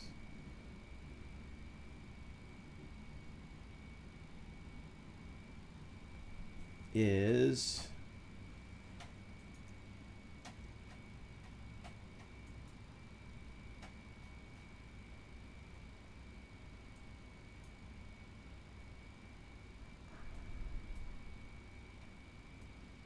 right there. So let's open up GSX. So we're going to turn left on Bravo. And then the second right. 26.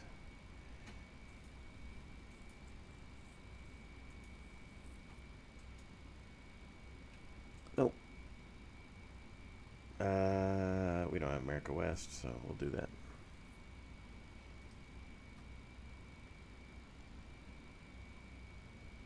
Okay, let's go.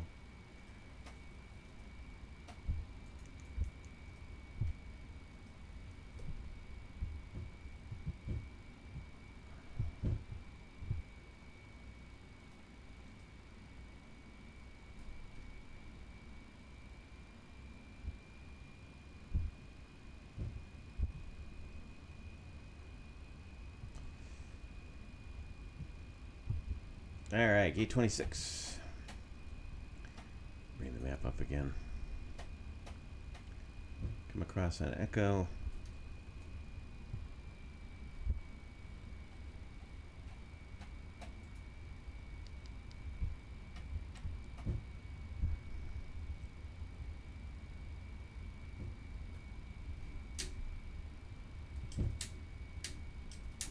I wonder why reverse isn't working. I had it set. Anyway. Again, probably my fault. 26 is right here, so I'll make the right turn here. And second gate on the right.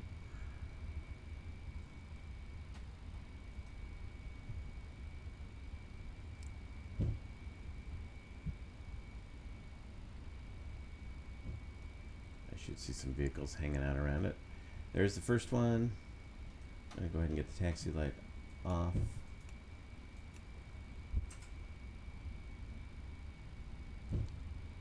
There's the second one.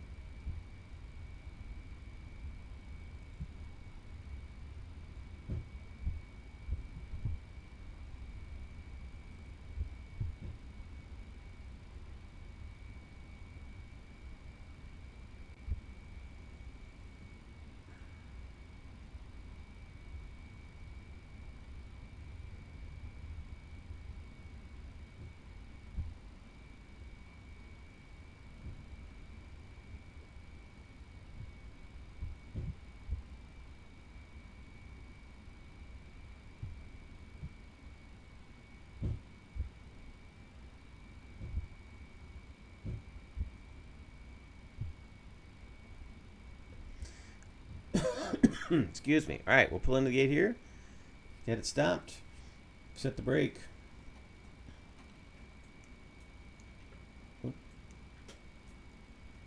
And bring the the APU on bus. Get the bleed going.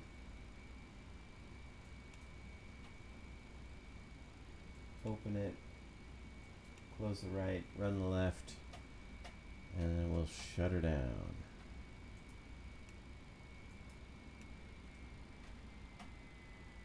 Let them up.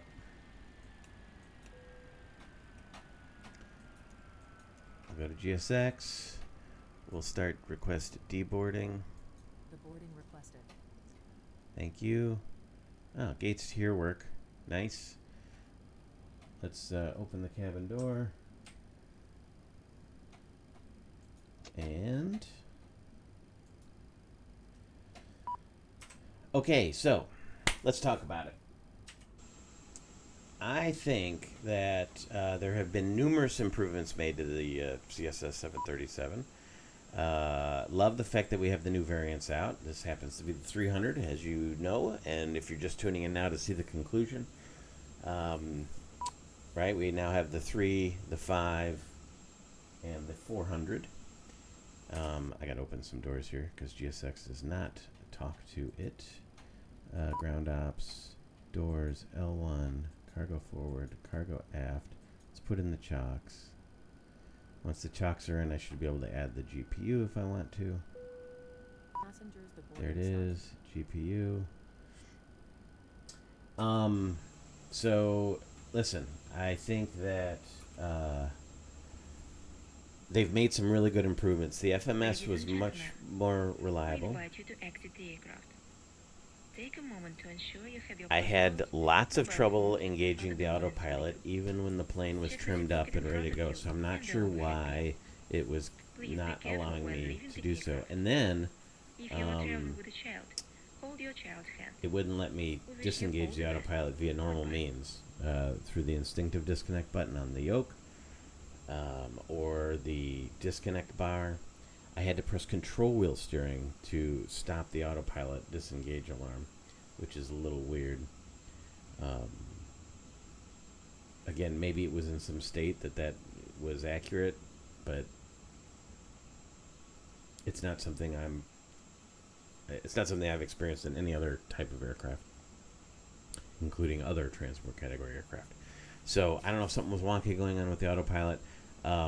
I did finally get the autopilot to engage once I was in the descent for some reason, so I'm not sure what condition changed that allowed that autopilot activation. Again, if anybody from CSS is watching and has any thoughts, feel free to reach out to me. You know how to do so. Or if any of you have had trouble with that in the CSS 7.3 and no, please, give me your comments. Put them below. But look, they've made great strides. They've improved the airplane quite a bit. I'll let you decide whether it's something that you would like to give a shot.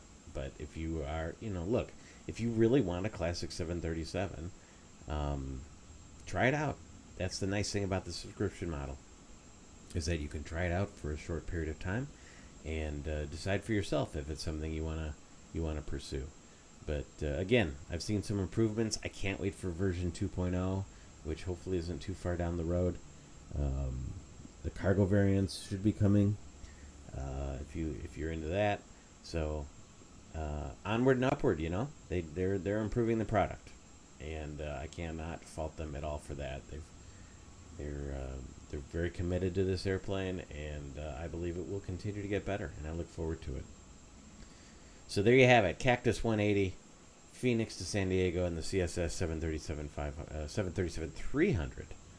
So until next time, I'm CJ, your classic jet sim pilot. Keep the shiny side up, will you? We'll see you next time.